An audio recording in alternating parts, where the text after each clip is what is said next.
Welcome back, ladies and gentlemen. I am Eddie Law with Cage Side Press, and joining us today is one championship strawweight champion, Jared Brooks, who faces Joshua Pacio for his first title defense at 166 on March 1st.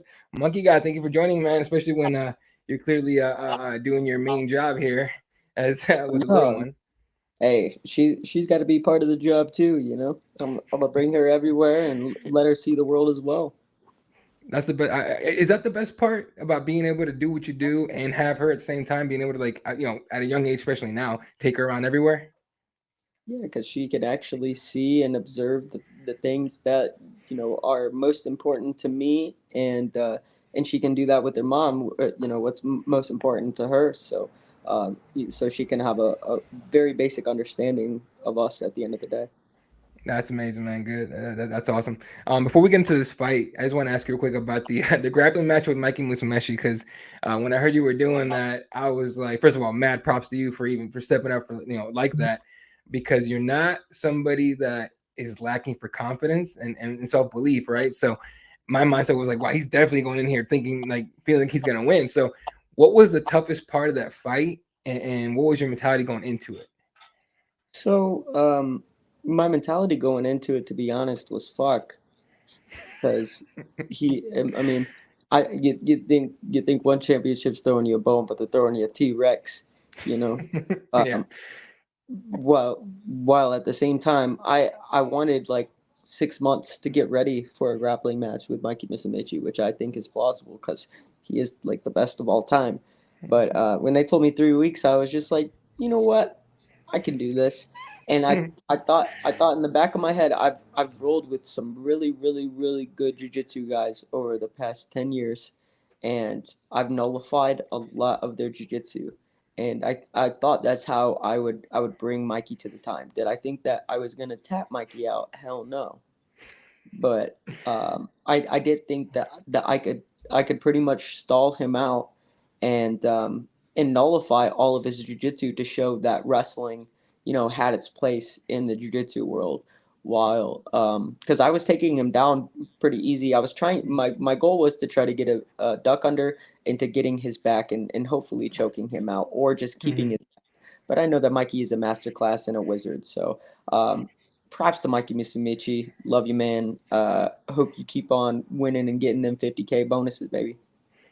Yeah, no, and at the start of that match, I mean, he does his usual thing, right? He sticks that foot out, trying to almost make you think he's gonna get the trip on you.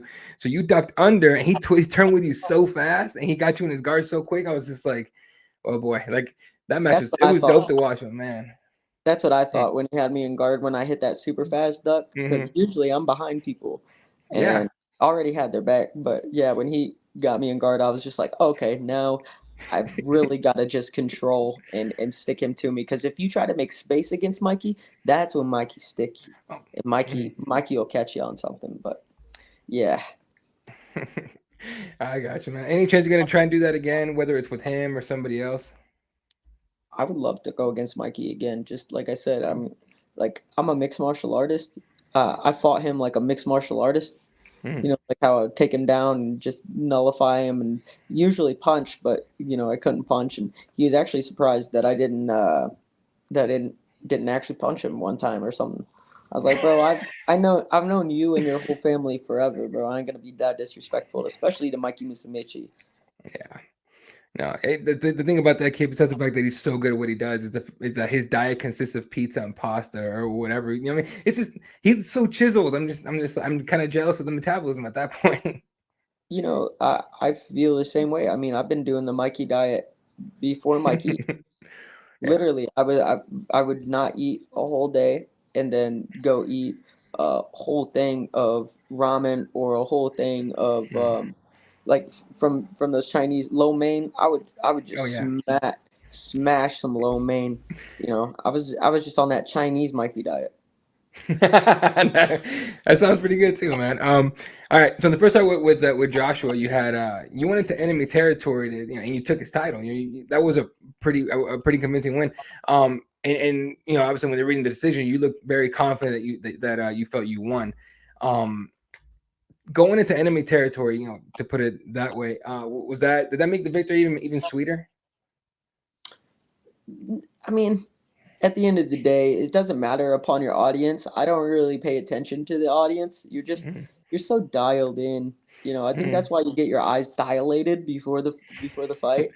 Yeah. But you are seriously so dialed in into that cage, and then when you get out, yeah, you start to see fans and they start slapping you. But everybody was so cool to me. Everybody in the Philippines is cool as hell. So they booed me when the time came for their boy, but when I won, they liked me and they were cool. I'm not gonna say that they still like me.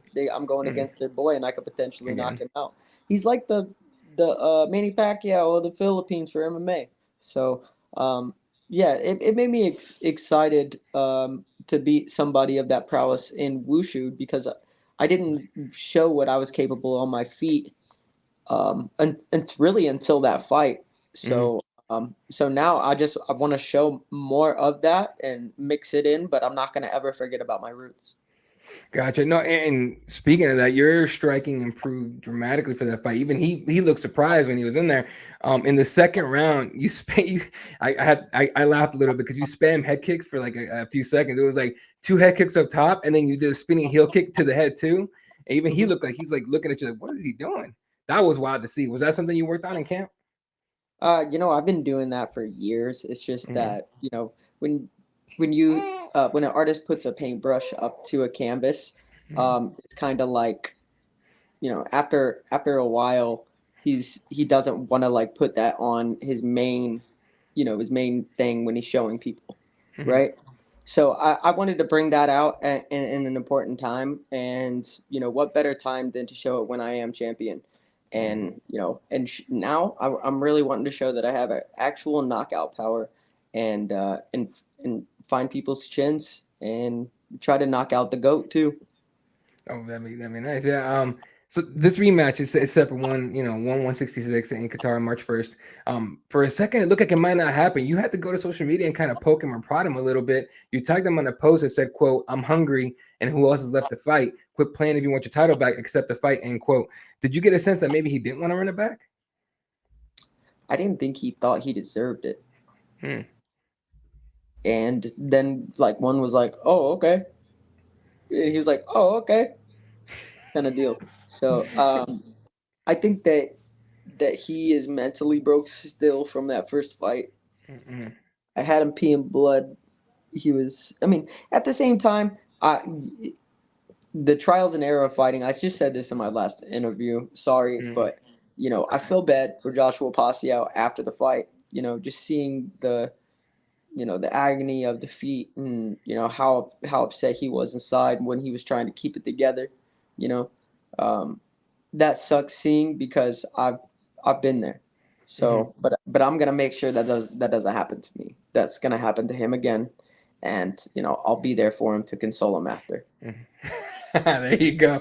That first fight was a 5 round war. I mean, literally everything happened. He stuffed some takedowns. You took him down plenty. Obviously a lot of striking and everything. Do you see another drag out battle this time around, or I mean, I guess you already answered the question. You're looking for a knockout this time. I am looking for a knockout, and it's just finding the points to Mhm. where what I was missing last time. And he's I feel like he's still going to be stuck in the sand with his feet because he doesn't want me to take him down, and he did a good job of nullifying my takedowns last time, but at the same time he's still stuck in the mud, and I feel Mhm. like that's where I'm going to be able to actually hit my knockouts. Gotcha. Yeah. After that first fight, he did. He did a few interviews a while later. On one of them, he basically said that he attributed the loss more to a mental side of things instead of the skill side. He said, that he was looking stagnant in the fight because he was worried about your takedowns. Um, and that this is not going to happen this time. He's going to be more loose, whatever. Um, if let's say he stops all your takedowns, are you prepared to go 5 rounds standing with him, or do you think he just can't stop your wrestling? 100%. And my wrestling goes into my striking. Hmm. So he's gonna be thinking wrestling, then a punch is gonna come at his face, and then he might be thinking wrestling again. Then a kick's gonna be coming at his body. But I use that as my queen, and all of my other things are just pawns. There you go. He gave his prediction for the fight, and it was pretty simple. He said, "I'm either going to knock him out or I'm going to win by decision." You're saying you want to knock him out. When exactly, or what kind of prediction you putting up for this one? Yeah, I think that he gets tired in the second round. I think that the third round is a perfect time for a knockout. There you go. All right. All right. Just a couple more for me. Actually, the one that I wanted to know about, and I know everyone's asked you about it. You don't even have to, I don't even have to look up the other interviews. That fight with Demetrious Johnson is. Have you talked to one about it? Has they talked to you about it? Is there any traction with that? Is that a possibility? I just see a lot of media outlets. I bring it up in interviews, but media Mm. outlets still be posting it. So it's almost like they're trying to build it up.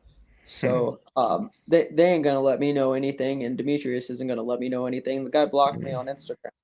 But Hey. I think that me and Demetrius actually talked one time over in Singapore over breakfast, and we were cool. We were talking, and he said something like. And at the time, I wasn't really thinking about fighting Demetrius Johnson like in 2020, Hmm. right? But after like the Bokong fight, I was like, okay, I kind of actually want to put my hat in the circle with Demetrius Johnson, and I did want to fight Demetrius when I was in the UFC because that's when he was the champion. But now this is all about legacy. I really want to show people that I have gotten that much better since I got cut by the UFC, and I have gotten that much better. Since this past fight. Yeah, and you're proving it. You're taking challenges that a lot of other guys won't take. The Musumeci fight, you want the Demetrious Johnson fight. I'm sure there's other fights of you that you've only thought of, but yeah. So I mean, there's definitely something in there. A couple quick hitters. I'm pretty sure I've seen that you're a hockey fan, but are you a football fan? And do you have a prediction for the game this weekend? Um, you know, I would want shit. San Francisco 49ers. San Francisco 49ers because the Kansas City Chiefs, Taylor Swift. I'm not a sports fan, man. I like fighting, Yeah, you know. I got you. I got you. I do like going and watching games though. I like the Mm-hmm. energy, like the energy transference of Mm-hmm. of how much people give one team all of their energy. I think that's cool. I think it is a little communistic though. Mm. Uh, but I think that is cool. I think that going to Lions games and Red Wings games is cool. I really was wishing my Lions won this year, man, because So they were in close. the drought. They deserved it. But at the same Mhm. time, I would have to go with the 49ers just because Jerry Rice. There you go. There you go. That's a pick for you right there. Anything else you want to throw out here before we wrap it up here? I just want to thank all of my sponsors, the people that have been riding with me this whole time. Ever since Warsaw, Indiana, when I was, 14, having my first cage fight. There's still people riding with me to this day. I want to thank everybody that's watching. All right, ladies and gentlemen, that was the monkey guy Jared Brooks defending his one strawweight title at 166 in Qatar on March 1st. Mr. Brooks, thank you for your time. Have a good one, man.